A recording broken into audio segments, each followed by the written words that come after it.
Pessoal, primeiro, tudo bem com vocês? Tudo bem mesmo? Eu prefiro ser mais otimista. Eu digo, não, tá tudo bem, eu não estou preso.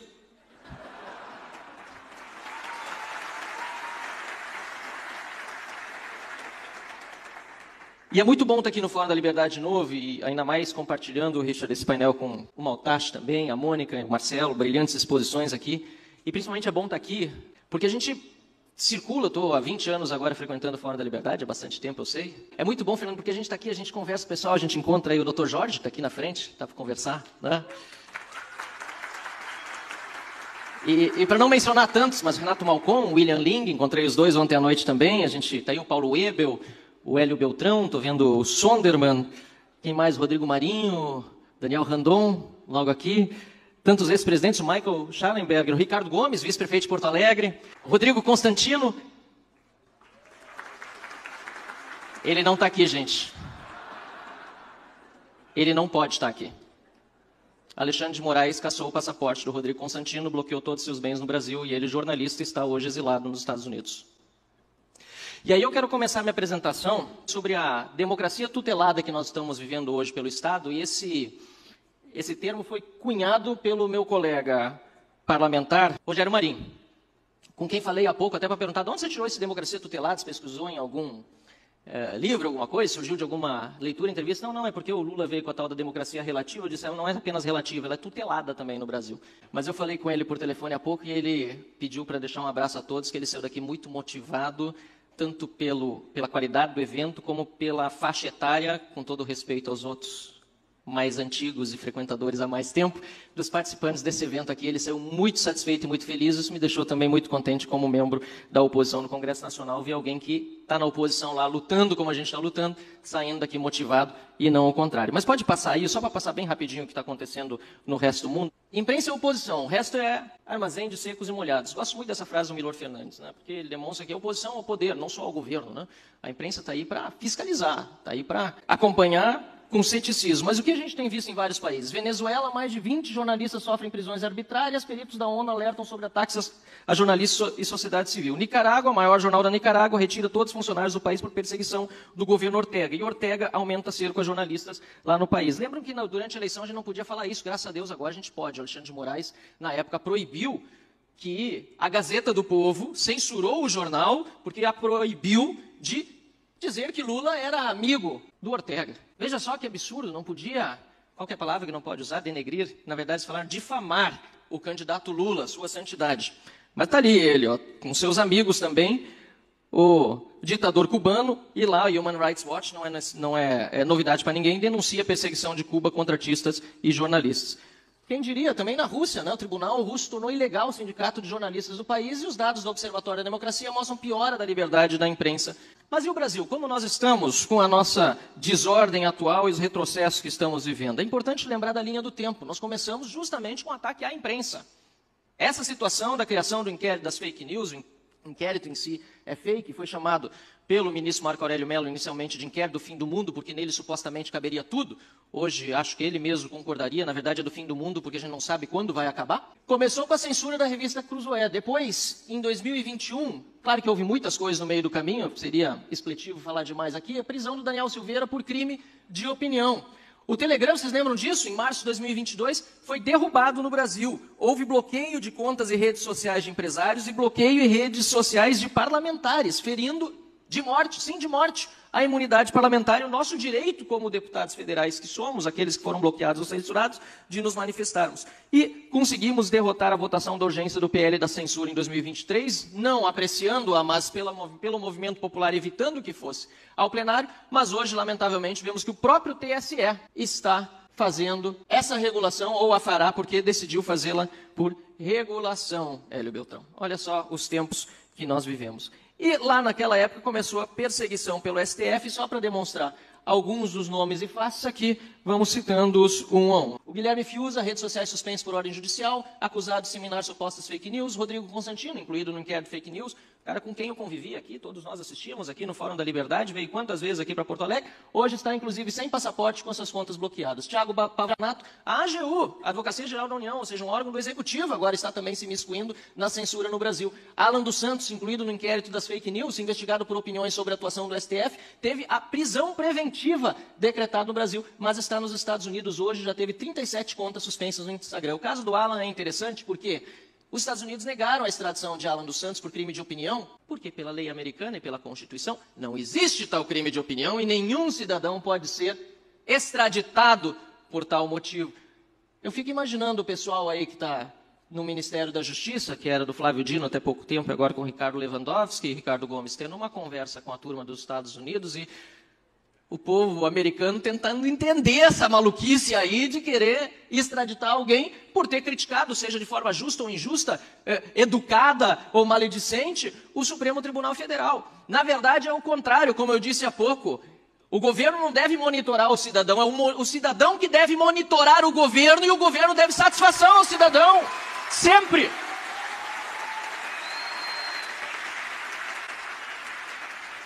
E essa é a verdadeira ordem das coisas, mas o que nós estamos vendo aqui é mais um jornalista como Paulo Figueiredo, que também não pode sair lá dos Estados Unidos, com quem me encontrei recentemente, Caco, em Washington, quando falamos sobre a situação diante do Capitólio da Câmara dos Deputados dos Estados Unidos. Temos ainda o caso do jornalista português, que foi barrado aqui na entrada no Brasil, depois liberado, que teve que responder sobre vacina, sobre STF, sobre coisas que você não deve satisfação à Polícia Federal. Muito antes, pelo contrário, trabalhando como jornalista, ainda perguntaram se tinha, Marcelo, visto de trabalho para entrar no Brasil.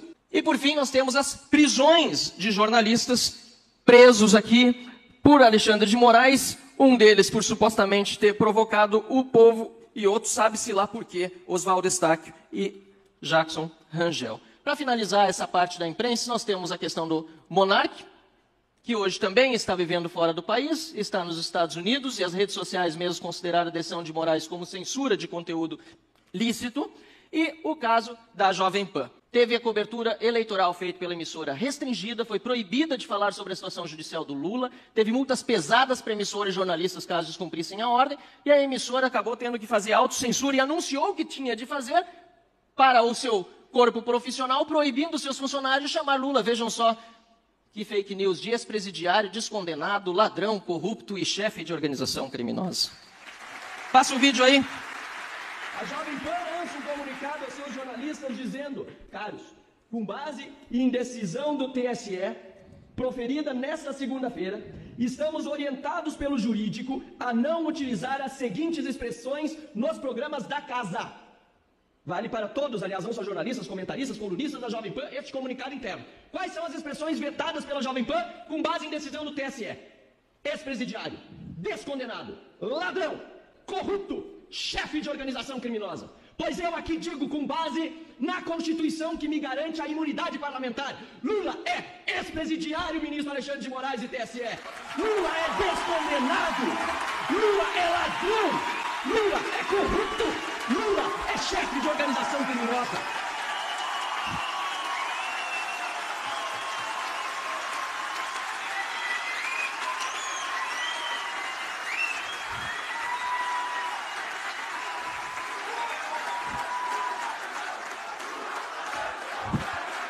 Boa!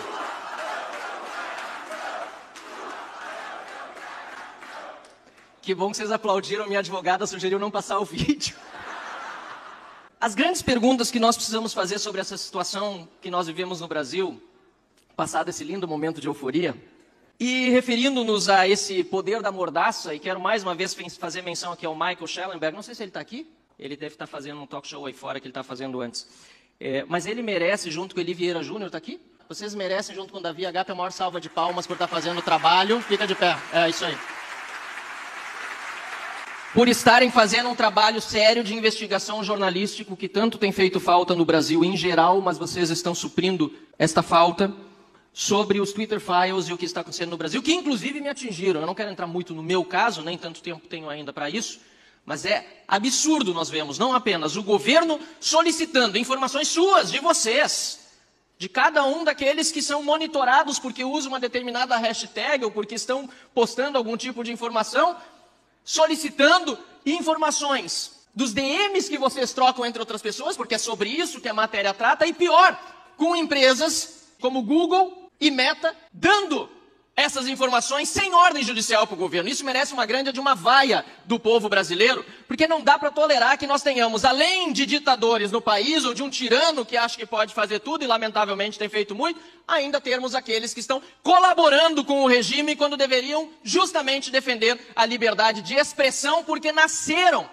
para fazê-la ser respeitada. E as 3 perguntas que nós precisamos fazer a nós mesmos nesse momento é: o que é esse poder da mordaça? Para que serve esse poder da mordaça? E como nós vamos superá-lo? Eu vou ler um tweet aqui, não vou dizer o autor, mas é de 10 de outubro de 2018. Reclamar das urnas eletrônicas é fácil. Quero ver sugerir a extinção do Tribunal Superior Eleitoral. Eu vou propor o fim de mais essa excrescência brasileira. Tribunal Eleitoral que caça prefeito, mas não caça chapa Dilma Temer.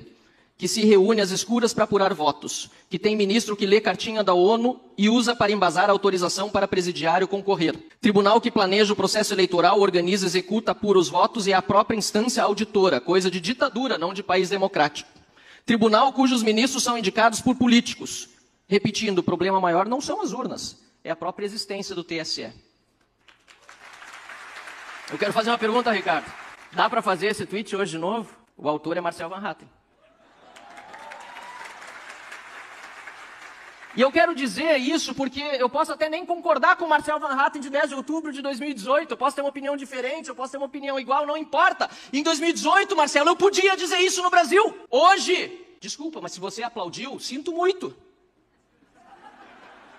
Está complicada a coisa, e isso é, respondendo a primeira pergunta sobre o que é o poder da mordaça, este é o poder da mordaça, é o poder de nos fazer censurar as nossas opiniões, as nossas palavras, ainda que sejam profundamente erradas, horríveis. Como disse ontem Fernando Schiller, que ele é a favor de que até as ideias erradas, aliás, essa essência da liberdade de expressão, possam ser divulgadas para conhecê-las. Eu digo que até mais do que aquilo que ele disse, eu quero saber quais são para combatê-las olho, no discurso e com a verdade, e não ser surpreendido sorrateiramente por alguém que pensa um absurdo e implementa sem anunciar.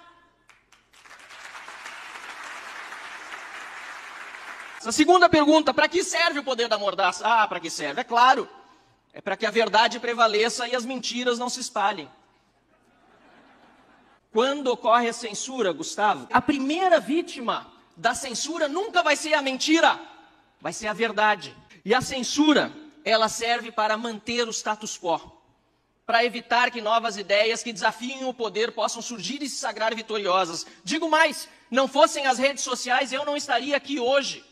Fui candidato a deputado estadual em 2006, fiz 11.656 votos. Em 2010, 14.068 votos. Muitas pessoas não sabem disso. Em 2014, finalmente, precisava em torno de 35 mil para ser eleito. Recebi 35.345 votos. Fiquei na primeira suplência por 351. Foi por ali. Mas assumi como deputado estadual. E sabem por quê? Porque naquela época estourou o WhatsApp, estouraram as redes sociais, nós estávamos vivendo um momento em que a campanha barateou e as velhas oligarquias políticas brasileiras não tinham mais tanto poder de comunicação como tinham no passado. E o que querem fazer com o combate às redes sociais e às disseminações de fake news, como dizem, é calar a voz do povo que hoje está sedento por participar da democracia e da política como nunca antes. E por isso, para concluir, eu digo como nós superamos isso e tento responder para vocês, continuando a falar.